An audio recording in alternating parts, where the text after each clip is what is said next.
રાધે રાધે મિત્રો, આજે રાંધણ ચતુર્થી અને આવતીકાલે શીતળા સાતમ છે।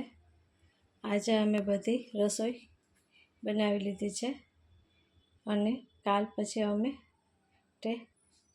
કાલ અમે રસોઈ બનાવશું નહીં અને અમે કાલ ઠંડુ ખાશું।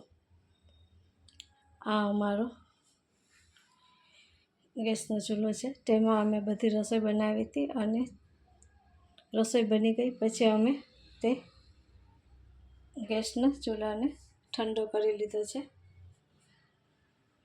એ માટે કે શીતળા માતાજી તે રાત્રે આવે છે, તેથી અમે આ ગેસ હવે પ્રગટાવશું નહીં અને ઠંડો કરી લીધો છે અને તેની પૂજા કરી લીધી છે।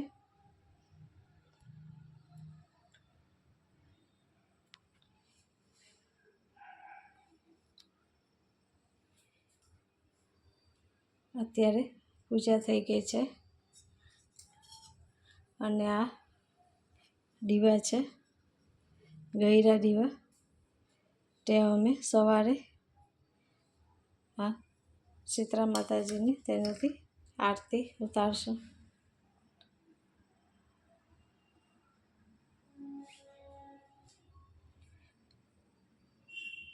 રાધે રાધે મિત્રો।